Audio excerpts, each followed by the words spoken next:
Alors, bonjour frères et sœurs, nous sommes jeudi le 21 mai, il fait encore extraordinairement beau et je rends grâce à Dieu pour ce temps avec vous ce matin. J'ai toujours beaucoup de joie à vous retrouver et on commence le déconfinement, donc on devrait être capable de commencer à se voir occasionnellement. Alors, nous sommes dans la partie 3 de comment surmonter nos combats émotionnels. Et on a vu récemment que l'inquiétude est l'opposé de la foi parce qu'elle nous vole notre paix. Elle ne fait pas juste ça, elle nous épuise aussi physiquement et émotionnellement. On avait aussi sondé dans le psaume 91 deux mots que je considère vraiment comme essentiels dans les temps difficiles. Le mot demeurer. Demeurer, c'est une résidence permanente, c'est être greffé au ciel. Et deuxièmement, à l'ombre. On parle d'un abri.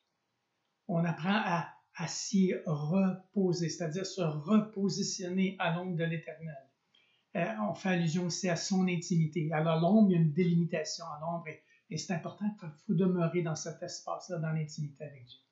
À travers Matthieu 6, Jésus nous a dit d'arrêter de nous inquiéter. Et il y a une grosse différence entre l'inquiétude et une authentique préoccupation. La première était qui nous immobilise et la deuxième, elle nous pousse à l'action. La thérapie de Jésus, vous vous souvenez? Regardez les oiseaux du ciel et les lys des champs. Dès qu'on se rend compte qu'on est en train de perdre notre paix, on doit, frères et sœurs, s'arrêter et parler avec le Seigneur. Reconnaissons que nous sommes sortis de son ombre et que l'inquiétude nous gagne. Lâchons prise. Déchargeons-nous sur lui en regardant les oiseaux et les fleurs et levons nos yeux et laissons Dieu s'occuper de nous. Je prie ce matin que Dieu nous montre à prier, à jaser avec lui, à se confier en lui. Amen. Alors ce matin, je vais traiter à travers le psaume 27 de ne pas rechercher les bénédictions de Dieu, mais sa présence.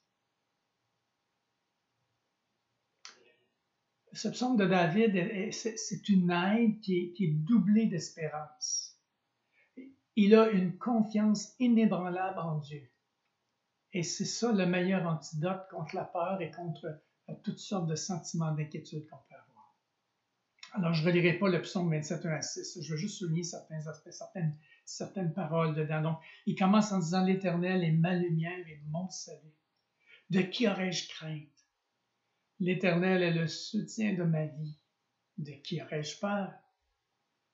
Je demande à l'Éternel une chose que je désire ardemment. Je crois que c'est notre prière ce matin. Je voudrais habiter toute ma vie dans la maison de l'Éternel, pour contempler la magnificence de l'Éternel et pour admirer son temple. Car il me protégera dans son tabernacle au jour du malheur, dans sa tente au son de la trompette. Je chanterai, je célébrerai l'Éternel. Gloire à Dieu. Frères et sœurs, le Seigneur, David nous dit, notre lumière est la force de notre vie. Et c'est tellement vrai. Nous vivons non seulement par cette force, mais on se dirige par elle. Combien de fois prions-nous, je sais que c'est votre cas, « Oh Dieu, fortifie-moi ». Mais dans notre cas, qui sont nos ennemis qui s'avancent contre nous pour dévorer notre chair? On sait que David avait de réels ennemis qui voulaient attenter à sa vie. Mais pour nous, c'est quoi nos ennemis?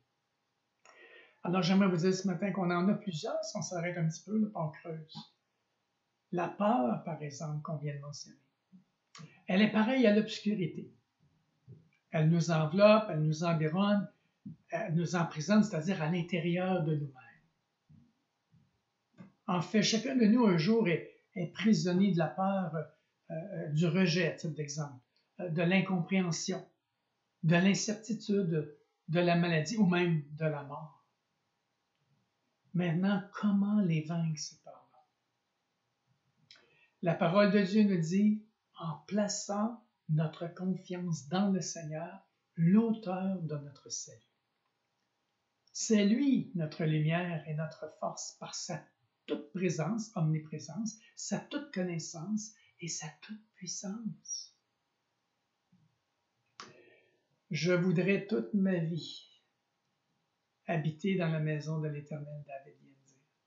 Et il utilise cette expression-là pour exprimer son très grand désir de vivre chaque instant dans la présence de Dieu. Ah, je peux donc le comprendre. Et vous? Et vous? Ça reste votre prière? Vivre chaque instant dans la présence de Dieu? La parole nous dit que nous sommes nous-mêmes le temple du Saint-Esprit. La résidence de Dieu en esprit. On parle de résidence, pas occasionnelle. Cela depuis notre nouvelle naissance. Dieu vit en nous. Il est présent en permanence. Mais cela fait-il une différence dans votre vie? Alors, j'aimerais vous dire que c'est une question de connexion, d'intimité et de communion, commune union, qui se vit dans l'agence constante, autrement dit la prière avec Dieu, dans la relation surnaturelle que nous avons avec lui, parce que ce n'est pas naturel, ça nous a été donné par Dieu. C'est dans ce lieu très saint, sa présence, que nous trouvons toute notre sécurité spirituelle et la paix pour notre âme. C'est là l'ombre de ses ailes. Maintenant, vivre cette réalité nous fait chanter et célébrer l'Éternel comme David.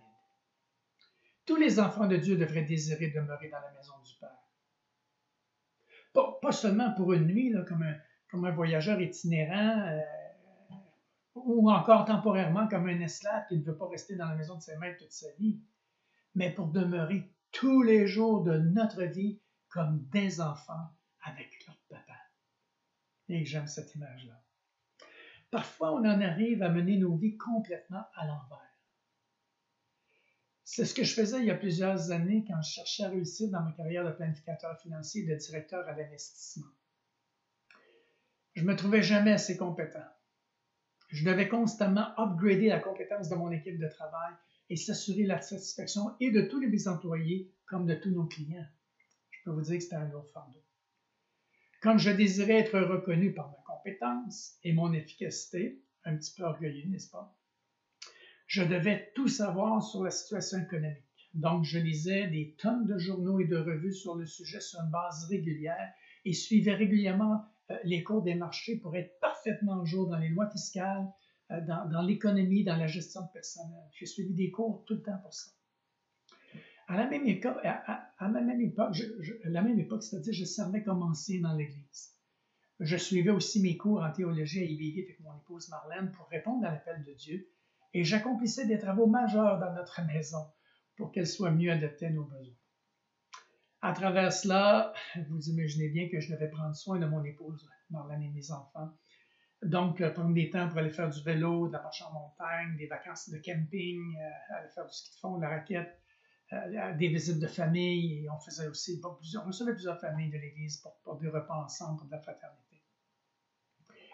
Pensez-vous que j'avais beaucoup de temps à l'ombre de l'Éternel? Évidemment non. J'étais actif dans toutes ces bonnes choses, mais en complet déséquilibre repos-travail.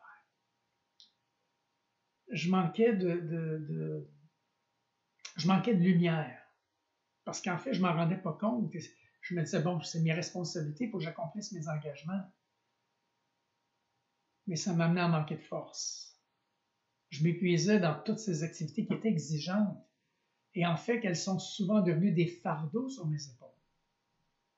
Dans tout cela, je ne fuyais rien, là. Mais j'en avais seulement trop et pas dans le bon ordre. Chers frères et sœurs, Dieu, dans sa grâce, m'a gardé en santé. Mais cela a pris du temps pour que je repositionne mes priorités et que je considère mes limites dans l'équation.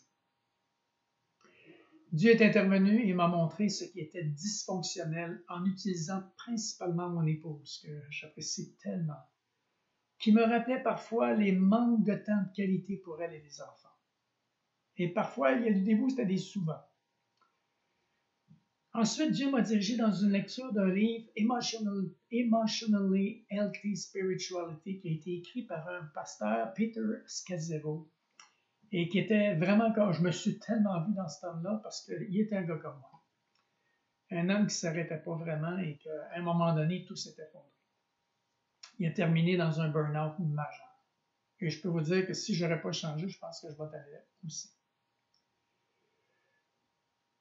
Et c'est là que Dieu m'a enseigné sur l'indispensable sabbat. Sabbat chaque semaine, Shabbat chaque année, et même des sabbats dans des périodes de 8-10 ans, beaucoup plus longues. Et c'est ce qui m'a amené à faire un sabbat de deux mois, il n'y a pas tellement longtemps, quelques années, de l'Église, pour vraiment m'attarder à Dieu avec mon épouse. Alors les sabbats, ce sont des temps de joie et de repos. Moi, j'appelle ça des temps dans le salon avec le Seigneur. Et il fallait que je le recherche premièrement lui, chaque jour de ma vie, et non pas ces bénédictions, ce qu'on pourrait appeler ces cadeaux. Quand j'ai commencé à le rechercher, je me suis mis à le désirer de plus en plus. Confronté à des problèmes difficiles, c'est lui qui me cachait dans son lieu secret. Quand la peur ou la crainte venait pour m'assailler, je poussais des cris de joie et je chantais des louanges au Seigneur. Vous savez pourquoi?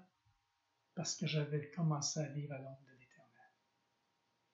Vous savez, Dieu nous dit, ne vous inquiétez rien de rien. Mais on peut toujours se poser la question, mais comment, Seigneur, pas s'inquiéter de rien? Et la réponse, c'est vient de l'apôtre Paul dans Philippiens 4, verset 6 et 7, et on le cite tellement souvent. Regardez bien, en toutes choses, faites connaître vos besoins à Dieu par des prières et des supplications avec des actions de grâce. Et la paix de Dieu qui surpasse toute intelligence gardera vos cœurs et vos pensées en Jésus-Christ. Ce que Paul nous dit essentiellement, c'est prier et arrêtez de vous inquiéter. Il ne dit pas prier et continuer de vous inquiéter. Non, arrêtez. Quand nous prions et remettons nos problèmes à Dieu, c'est signe que nous lui faisons confiance. Et c'est ce que la prière est censée être. Chers amis, nous avons tous à faire face à des défis quotidiens et à apprendre à les gérer. Quand les choses ne vont pas comme on le veut, s'apitoyer sur notre sort est un piège dans lequel il est trop facile de tomber et qui ne nous mène à rien. Nous devons rediriger notre attention sur ce que la Bible nous dit de faire, prier, de se confier en Dieu, de se décharger sur lui, de lui faire connaître nos besoins. Apprenons, frères et sœurs, à prier. Et prions maintenant. Seigneur, nous voulons vraiment te remercier de ta présence et de ce qu'on peut, chacun de nous, se décharger sur toi de tous nos fardeaux, de nos soucis, de nos peurs, comme de nos craintes, et qu'en échange, tu prends soin de nous. Aide-nous à rechercher ta présence premièrement et non tes bénédictions. Merci pour le bon plan que tu as pour chacune de nos vies. Merci pour la paix que nous avons, c'est-à-dire sachant que tu veilles sur nous. Et tu nous dis que tu fais concourir toutes choses à notre bien.